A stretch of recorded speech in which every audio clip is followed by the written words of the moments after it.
कपड़े धोने वाली बहू। शादी के पहले से ही विभा को कपड़े धोने का बड़ा शौक था। कभी नल के नीचे तो कभी तालाब के पास। अरे मेरी नीली वाली लुंगी नहीं दिख रही है। विभा की अम्मा, कहाँ रखी है लुंगी? अरे वो तो विभा ने परसों ही धोकर रखी थी आपकी अलमारी में, देखो वहीं होगी। वो ना मैंने आज धो दी, मुझे लगा कि गंदी हो गई होगी। अरे कैसे गंदी हो गई थी? उसे तो मैंने पहना भी नहीं। हे भगवान, इस लड़की के कपड़े धोने की आदत से परेशान हो गया हूँ मैं। जितना तो घर में राशन नहीं आता, उससे कहीं ज्यादा डिटर्जेंट पाउडर का खर्चा है। इसकी शादी करवा दो, शादी जाए अपने घर में ही करे काम, फिर चाहे घर के कपड़े धोने हो या पूरे गांव के। हाँ ठीक बोल रही हूँ, देखता हूँ मैं कोई लड़का। वो दिन भी आ जाता है जब विभा को देखने लड़के वाले आ जाते हैं। लड़की मुझे अच्छी लगी। होने वाली सास कहती है, बेटी अगर कुछ पूछना है तो पूछ लो। वैसे तो हमारी लड़की बहुत ही शर्मीली है, जो बोल दो वो मान लेती है, इसे क्या पूछना होगा। अरे कैसी बात कर रही हो माँ, मुझे इन लोगों के घर रहना है, सवाल तो कई है। हाँ हाँ बेटा, पूछ लो ना, क्या पूछना है। आप लोगों के घर कपड़े कौन धोता है? सास का मुंह बन जाता है। देखो, अगर तुम ये कहना चाहती हो कि तुम्हें कपड़े धोने नहीं आते तो सुन लो, कपड़े मैं ही धोती हूँ, लेकिन तुम्हारे आ जाने के बाद मैं रुमाल तक नहीं धोऊंगी। अरे चुप रहना भाग्यवान, बहू बेचारी घर आई नहीं, उसे डराना शुरू कर दिया। वो क्या है ना बिटिया, अभी तक तो ये कल्लू की माँ ही धोती थी, लेकिन अब तुम्हारे पापा तो दहेज में वॉशिंग मशीन देंगे ही। तभी विभा की माँ बोल पड़ती है, सवाल भी पूछा तो क्या। वैसे भाई साहब, मशीन की तो फिर भी कपड़े धोने की कैपेसिटी होती है। मतलब जो बिटिया दे रहे हैं ना विभा, इसे कपड़े धोने का बहुत शौक है। ये आप लोगों के क्या, आस पड़ोस गांव मोहल्ले सबके कपड़े धो दे और उफ तक ना करे। बाहर देखा नहीं आपने कितने कपड़े सूख रहे हैं?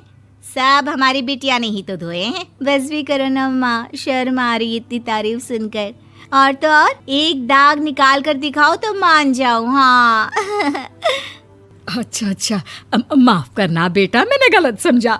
हमें तो रिश्ता बहुत पसंद है। और ऐसे जुड़ जाता है रिश्ता कपड़े धोने का शौक रखने वाली विभा का। उसकी शादी हो जाती है कोयला फैक्ट्री में काम करने वाले कल्लू के साथ। शादी के बाद अचानक विभा चिल्लाती हुई सास के पास आती है। सासू माँ, अरे सासू माँ कहाँ है आप?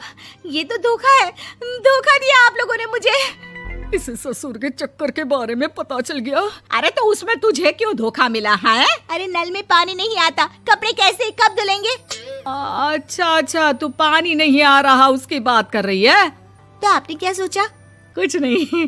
अच्छा, तेरी माँ ने कहा था कि कपड़े धोने का शौक है तुझे, याद आया मुझे।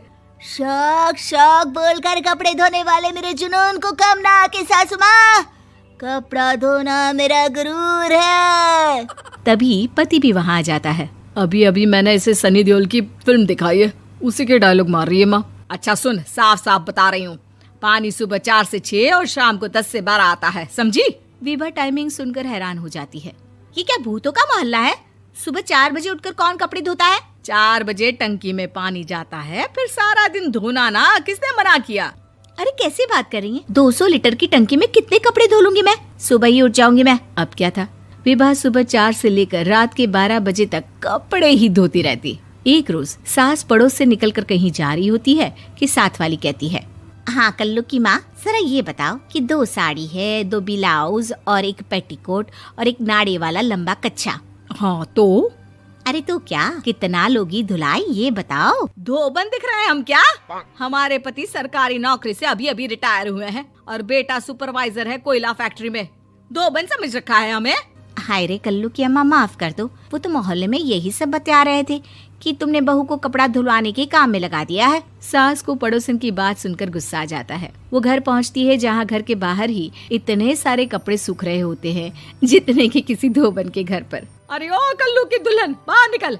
माँ जी यहीं आ जाओ, बाथरूम में चादर धो रहे हैं हम। अरे अभी हम धोते हैं, तुमको बाहर निकलो। ये आस पड़ोस वाले बोल रहे हैं कि हम बहू से कपड़े धुलवा कर उसे कपड़ा धोने वाली बना दिए हैं। अरे छोड़ो ना माँ जी, किन लोगों की बातों में आती हो? आस पास के लोगों का तो काम ही होता है कि वो किसी तरह सास बहू को लड़ा दे। बहू सारे घर के कपड़े धोती है, ये क्या कम है? बोलिए।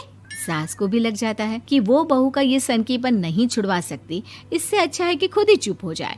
एक रोज सास और बहू मंदिर जाते हैं, जहाँ सास की साड़ी वहाँ खड़ी भीख मांगने वाली से मिलती है। माँ जी क्या बात है, आपकी साड़ी उस भिखारन से कितनी मिल रही है ना? हाँ हाँ, देखो तो दोनों की साड़ी मिल रही है। क्या बात है कल्लू की अम्मा, तुम खुद को तो अफसर की बीवी बताती हो और ऐसी सिंपल सी प्लेन साड़ी पहनकर घूमती हो। सिंपल और प्लेन नहीं है ये साड़ी। तो क्या सोने के धागे से फूल बने हैं? कुछ भी सासू माँ, कुछ भी। हाँ, बने थे इस साड़ी में सोने के धागे से फूल। मेरे पति लेकर आए थे मद्रास से स्पेशली मेरे लिए 10,000 की।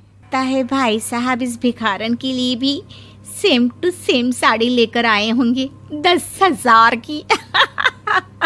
सास उस वक्त तो कुछ नहीं कहती, लेकिन बहू के साथ घर आती है और अलमारी से एल्बम निकाल कर लाती है। ये साड़ी देख रही है, ये वही साड़ी है जिसे मैंने अभी पहना था। इस साड़ी में ये जो चमकदार फूल दिख रहे हैं ना, ये सोने के धागों से काढ़े गए हैं। लेकिन तू लोकल वॉशिंग मशीन ब्रश से घिस घिस कर सारे फूलों को निकाल कर साड़ी प्लेन कर दी।